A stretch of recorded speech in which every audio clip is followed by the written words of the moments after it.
How to master skills through deliberate practice. This is the 5th edition of my How to Flourish newsletter. You can read it on Substack and LinkedIn at Dr. John Beale.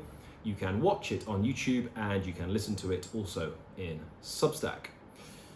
The highlights of this newsletter are: first, why deliberate practice is so effective for mastering skills. Second, the key components of deliberate practice.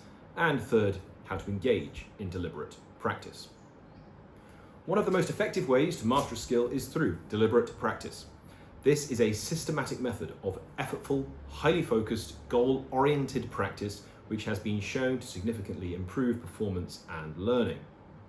Deliberate practice was developed in the 1970s by Anders Ericsson, former professor of psychology at Florida State University and a renowned expert on the psychology of expertise and performance. It involves 8 strategies. First, break goals into small steps. Set a clear overall goal for any work session where you're building a skill or your knowledge.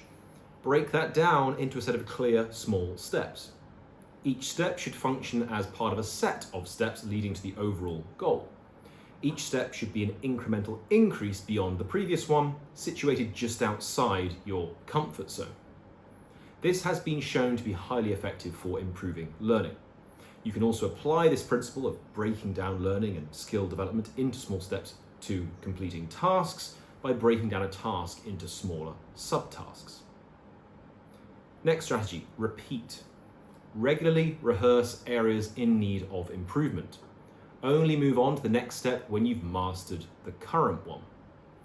Third, focus on what most needs improvement. Focus on areas where improvement is most needed. Avoid practicing what you already know well, and identify areas of improvement during your self-reflection time. That's the 6th strategy I'll come on to in a moment. 4th strategy, more effort equals more learning. Research has shown that learning and skill development are most effective when they require high effort. The more effort you make, the more you'll learn. Effortful learning has a greater impact on neuroplasticity than less effortful learning, forming new connections in the brain and increasing our intellectual abilities more. If learning requires little effort, it's likely to be forgotten quickly and only generate surface level gains. In this way, learning and skill development are analogous to physical fitness and strength training.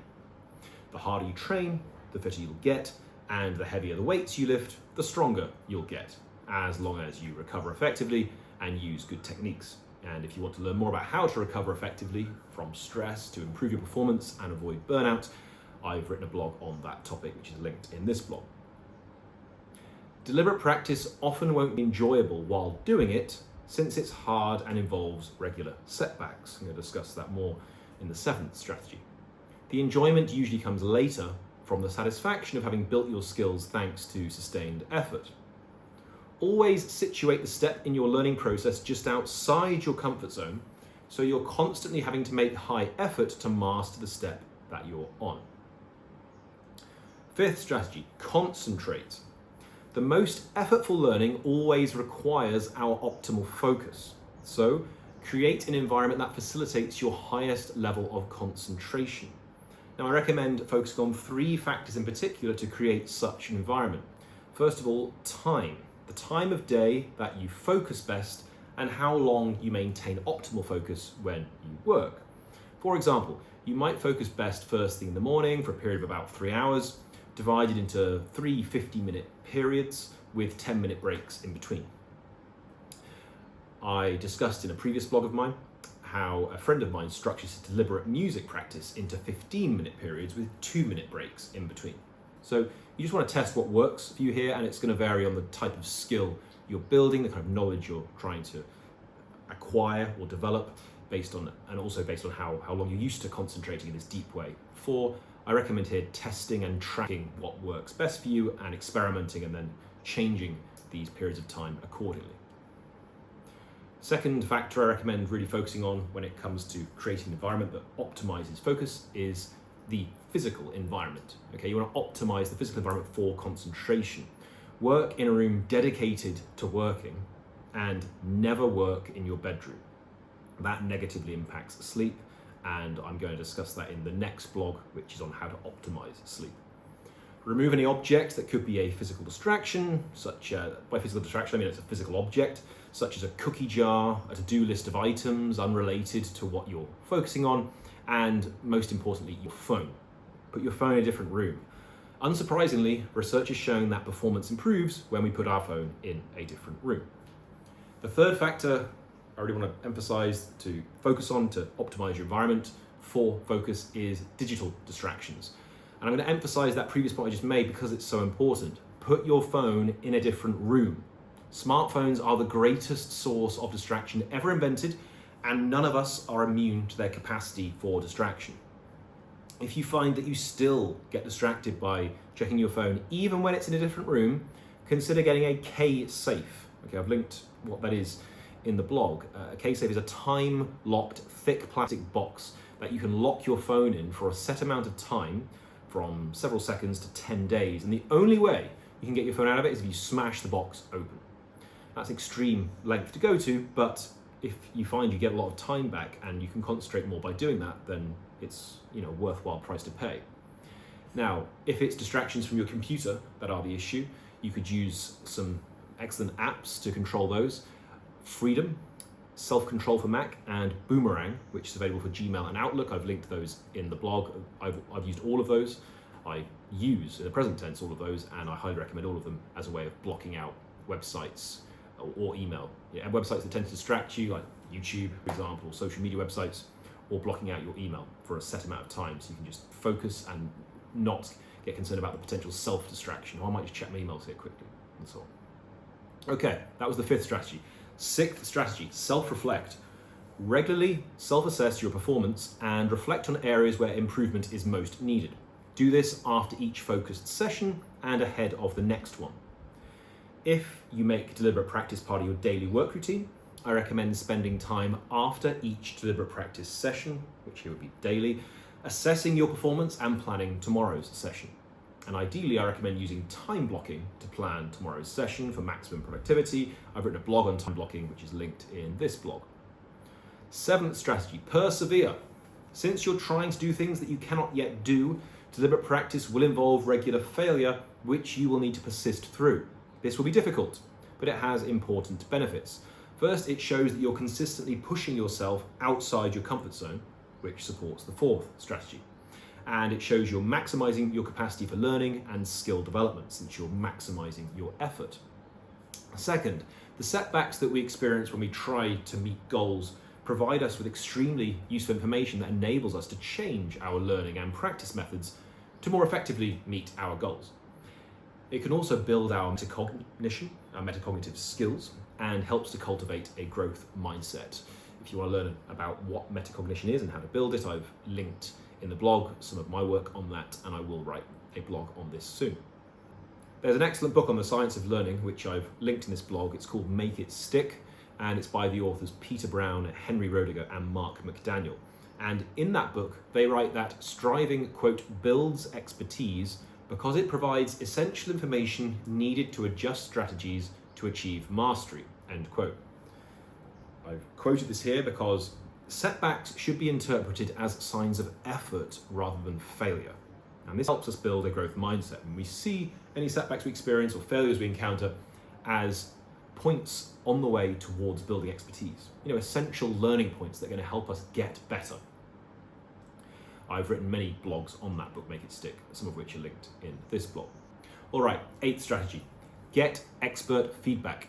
You need regular feedback, ideally from an expert, on where improvement is needed and how to most effectively improve. This feedback can also improve your skills in deliberate practice, by understanding better how to engage in it, and you can learn through this how to give yourself effective feedback during self-reflection, which was the sixth strategy I mentioned.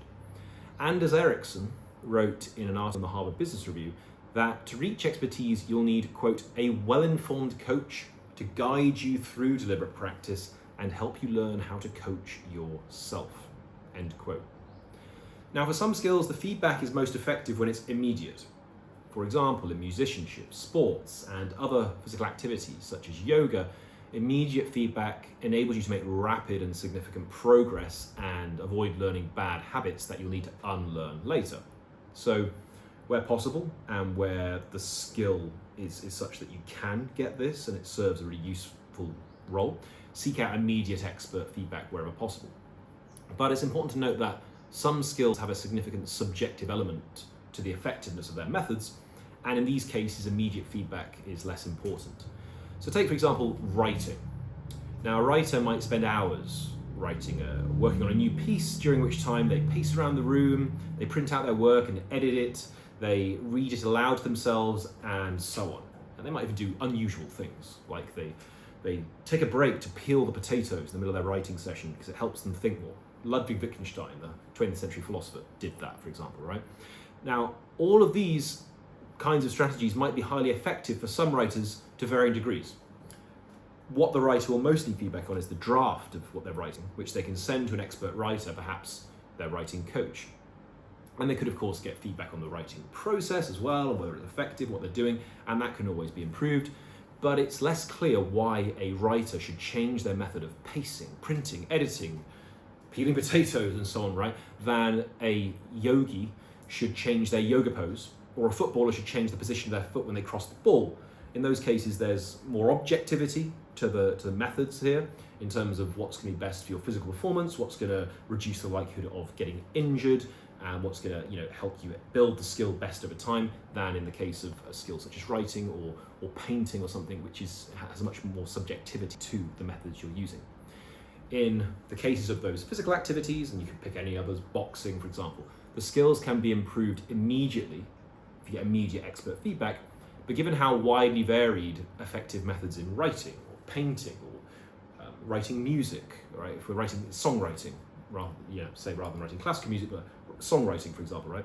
Given how highly subjective effective methods are there, based on what works for the individuals in question, it's much more difficult to identify where immediate feedback will be most beneficial in those kinds of cases, right? So don't think that you need immediate feedback for every single skill, but for some it can really help, particularly physical activities like sports. But for more kind of artistic activities, think about whether immediate feedback is the most beneficial thing, or it might actually potentially be harmful to your style, your individual style. But nonetheless, you want to get feedback at some point, regardless of what skill it is, what area of knowledge you're developing, what task you're doing. Feedback from an expert will always help. All right, so those are the key 8 strategies for deliberate practice that I've extracted from research on deliberate practice. What are indications of less effective practice? Well, by contrast with deliberate practice, less effective, what we might call non-deliberate practice, often involves the following 6 indicators. First, mindlessly repeating tasks.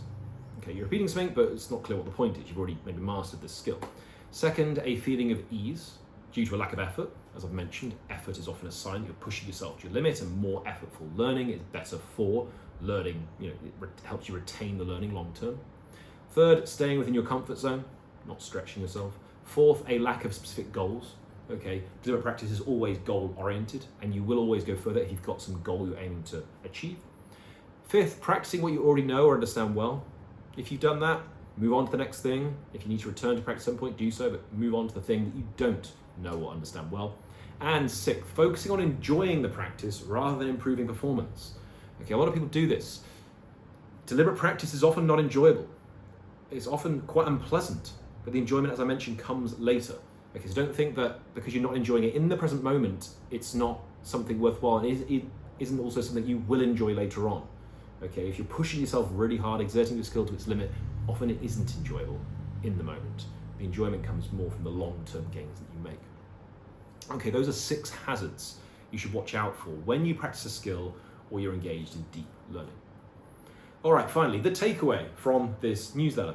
Experts and those on the path towards becoming experts employ the 8 strategies that I've described here. They consistently challenge themselves with increasingly difficult tasks. They analyze their performance to identify areas that most need improvement. They refine their techniques using feedback from other experts, and they practice with high focus and effort. The best performers, whether in sports, music, science, or business, employ these strategies to continuously refine their skills. My questions for you: what skills or areas of learning do you use deliberate practice to improve? What strategies have you found most effective for deliberate practice? I would love to hear about your experiences in the comments wherever you're reading, watching or listening to this, on Substack, LinkedIn, YouTube. And I'd love to also hear any other thoughts you have about deliberate practice learning or skill development. Thank you for reading, watching or listening. Any feedback from you on this blog or anything you'd like to see me write in the future, would love to hear. Thank you.